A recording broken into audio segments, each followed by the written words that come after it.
हाय dears, जय हिंद जय भारत। आपका आपके चैनल राज हिंद हिंदी पर हार्दिक अभिनंदन है। यह हमारा रीतिकाल से संबंधित वीडियो नंबर 4 है और इस वीडियो में हम अध्ययन करेंगे कुछ लक्षण ग्रंथ और उनके लेखक, यानी कि लेखक व रचनाएं। आपसे एक छोटी सी गुजारिश है, पूरा वीडियो देखिएगा। तो आइए हमारे साथ आज फिर से हिंदी के महासागर से कुछ मोती चुन लेते हैं। डियर्स, हम इससे पूर्व वाले वीडियो में रीड कर चुके हैं कि हमारे आचार्य शुक्ल जी ने रीतिकालीन काव्यधारा को 3 प्रमुख प्रकरणों में बांटकर प्रस्तुत किया है। ठीक इसी प्रकार हमारे आचार्य विश्वनाथ प्रसाद मिश्र ने भी रीतिकालीन काव्यधारा को 3 प्रमुख भागों में बांटा है। हम यह भी रीड कर चुके हैं कि डॉक्टर नगेंद्र ने रीतिबद्ध काव्यधारा के लिए आचार्य कवि नाम का प्रयोग किया है, यानी डॉक्टर नगेंद्र ने रीतिबद्ध काव्यधारा के कवियों को आचार्य कवि माना है। हम यह भी रीड कर चुके हैं कि डॉक्टर नगेंद्र ने रीति सिद्ध काव्यधारा के स्थान पर रीतिबद्ध काव्यधारा का प्रयोग किया है, यानी हम यूँ कहें कि डॉक्टर नगेंद्र ने रीति सिद्ध काव्यधारा नाम की कोई धारा मानी ही नहीं तो कोई अतिशयोक्ति नहीं होनी चाहिए। और हम यह भी रीड कर चुके हैं कि डॉक्टर नगेंद्र ने रीतिमुक्त काव्यधारा के लिए स्वच्छंदतावादी काव्यधारा नाम का प्रयोग किया है। हम यह भी रीड कर चुके हैं कि हमने हमारी सुविधा की दृष्टि से रीतिकालीन कवियों को 5 भागों में वर्गीकृत किया है। और हम यह भी रीड कर चुके हैं कि हमने रीतिबद्ध कवियों को हमारी सुविधा की दृष्टि से 4 वर्गों में बांटा था। अब जान लेते हैं अलंकार निरूपक आचार्य व उनके लक्षण ग्रंथ कौन कौन से हैं। तो ध्यान दीजिए, केशवदास द्वारा कविप्रिया, इसे हिंदी साहित्य का प्रथम काव्य शास्त्रीय ग्रंथ भी माना जाता है। अगली रचना है जसवंत सिंह द्वारा भाषाभूषण, मतीराम द्वारा ललित ललाम, जिसे अलंकार पंचाशिका के नाम से भी जानते हैं, कवि भूषण द्वारा शिवराज भूषण, कवि गोप द्वारा रामालंकार, रामचंद्र भूषण, रामचंद्राभरण, कवि ग्वाल द्वारा अलंकार ब्रह्मंजन, रसिक सुमति द्वारा अलंकार चंद्रोदय, गोविंद कवि द्वारा कर्णाभरण, कवि दुलह द्वारा कवि कुल कंठाभरण, गोकुलनाथ द्वारा चैत चंद्रिका और पद्माकर द्वारा पद्माभरण। एक बार पुनः रिपीट कर लेते हैं।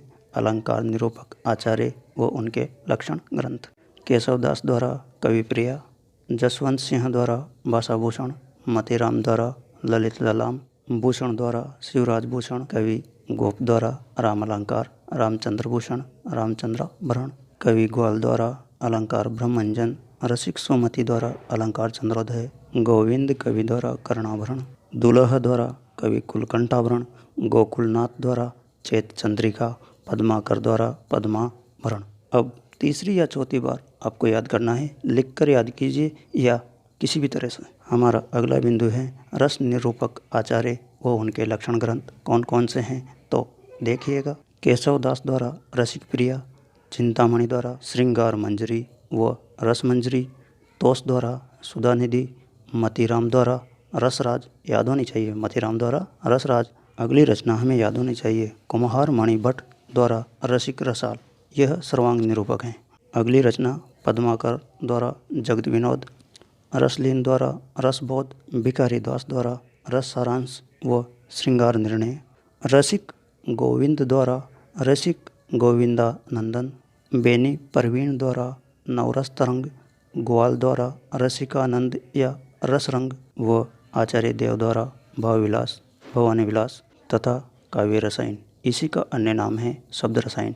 यह भी सर्वांग निरूपक रचना है। इन्हें भी एक बार पुनः याद कर लेते हैं। केशवदास द्वारा रसिक प्रिया, चिंतामणि द्वारा श्रृंगार मंजरी व रस मंजरी, तोष द्वारा सुधानिधि, मतीराम द्वारा रसराज, ये सब रस निरूपक रचनाएं हैं। मणि भट्ट द्वारा रसिक रसाल, पद्माकर द्वारा जगत विनोद, रसलीन द्वारा रसबोध, भिखारी दास द्वारा रस सारांश व श्रृंगार निर्णय, रसिक गोविंद द्वारा रसिक गोविंदानंदन, बेनी परवीन द्वारा नवरस तरंग, ग्वाल द्वारा रसिकानंद या रसरंग, आचार्य देव द्वारा भावविलास, भवानी विलास, काव्य रसायन या इसी का अन्य नाम है शब्द रसायन। यह सर्वांग निरूपक रचना भी है। हमारा अगला बिंदु है छंद निरूपक आचार्य व उनके लक्षण निरूपक ग्रंथ। केशवदास की छंदमाला, चिंतामणि की छंद विचार, मतीराम की वृत्त कौमुदी व छंदसार संग्रह, भिखारीदास की छंदोर्णव पिंगल, ग्वाल कवि की प्रस्तार प्रकार, मुरलीधर भूषण की छंदो हृदय प्रकाश, सुखदेव मिश्र की छंदो विचार, राम सहाय की वृत्त तरंगिणी। इन्हें भी एक बार पुनः रिपीट कर लेते हैं। केशवदास द्वारा छंदमाला, चिंतामणि द्वारा छंद विचार, मतीराम द्वारा वृत्त कौमुदी छंद सार संग्रह, भिखारीदास द्वारा छंदोर्णव पिंगल, ग्वाल कवि द्वारा प्रस्तार प्रकार, मुरलीधर भूषण द्वारा छंदो हृदय प्रकाश, सुखदेव मिश्र द्वारा छंद विचार व राम सहाय द्वारा वृत्त तरंगिणी। उपयुक्त सभी रचनाएं छंद से संबंधित हैं। अब जान लेते हैं सर्वांग निरूपण आचार्य व उनके लक्षण ग्रंथ। चिंतामणि द्वारा कवि कुल कल्पतरु, कुलपति मिश्र द्वारा रस रहस्य, कुम्हार मणि द्वारा रसिक रसाल, आचार्य देव द्वारा काव्य रसायन जिसका अन्य नाम शब्द रसायन भी है, सोमनाथ द्वारा रस पीयूष निधि, भिखारी दास द्वारा काव्य निर्णय सर्वांग निरूपक हैं जबकि श्रृंगार निर्णय रस निरूपक, प्रताप शाही द्वारा रूप विलास व काव्य विलास, कवि ग्वाल द्वारा साहित्यानंद और सूरती मिश्र द्वारा काव्य सिद्धांत। एक बार पुनः देख लेते हैं। चिंतामणि की कवि कुल कल्पतरु, कुलपति मिश्र की रस रहस्य, कुम्हार मणि की रसिक रसाल, देव की काव्य रसायन या शब्द रसायन, सोमनाथ की रस पीयूष निधि, भिखारीदास की काव्य निर्णय, प्रताप शाही की रूप विलास व काव्य विलास, ग्वाल की साहित्यानंद, सूरती मिश्र की काव्य सिद्धांत। डियर्स, इन रचनाओं को आप किसी भी तरह से याद अवश्य कर लीजिएगा।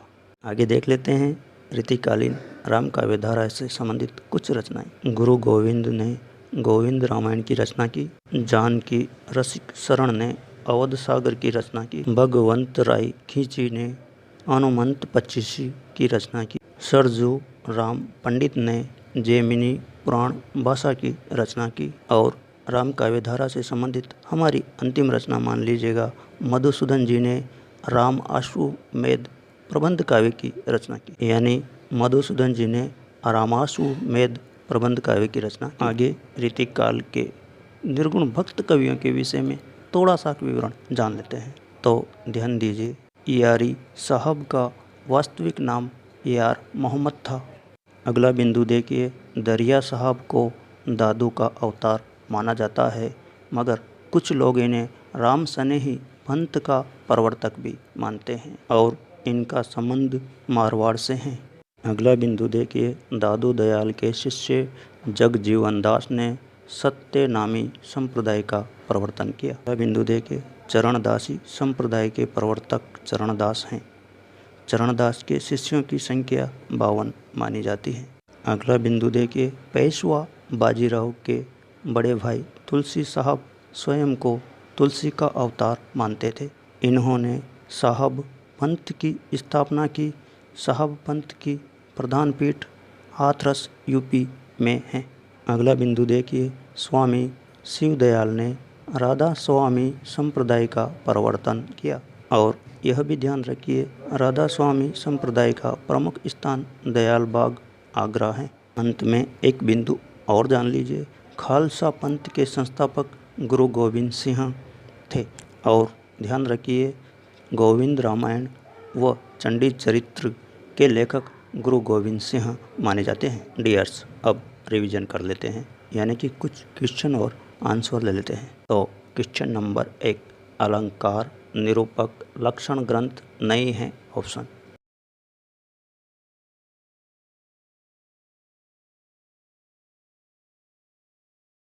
आंसर हैं जगत विनोद पद्माकर कृत, यह रस निरूपक ग्रंथ हैं। क्वेश्चन नंबर 2, रस निरूपक आचार्य व उनका रस निरूपक ग्रंथ नहीं है ऑप्शन।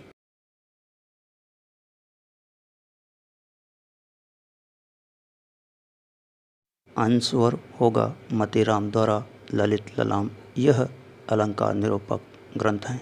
क्वेश्चन नंबर 3 को ध्यान से रीड कीजिए, यानी निम्न रचना व उसकी विधा में सुमेलित नहीं है ऑप्शन।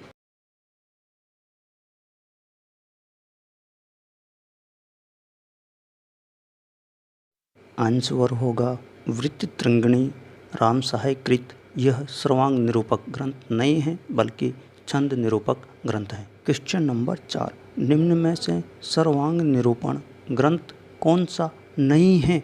ऑप्शन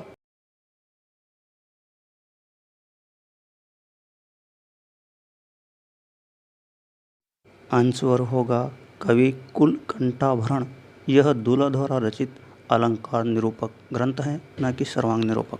डियर्स, आपके लिए क्वेश्चन टाइप किया गया है, ध्यानपूर्वक रीड कीजिए, आंसर गैस कीजिए और जवाब हो तो अवश्य। यहाँ तक वीडियो देखने के लिए बहुत बहुत धन्यवाद। वीडियो कैसा लगा अवश्य बताइएगा। अगर वीडियो में दी गई जानकारी अच्छी लगी हो तो उन दोस्तों तक अवश्य शेयर कर दीजिए जो हिंदी साहित्य से तैयारी कर रहे हों। अगर आप चैनल पर पहली बार आए हों तो प्लीज़ सब्सक्राइब अवश्य कर दीजिएगा। आप हमें डेली मोशन, टेलीग्राम आदि पर भी फॉलो कर सकते हैं। आज के लिए इतना ही, मिलते हैं अगले वीडियो में। तब तक के लिए जय हिंद, जय भारत।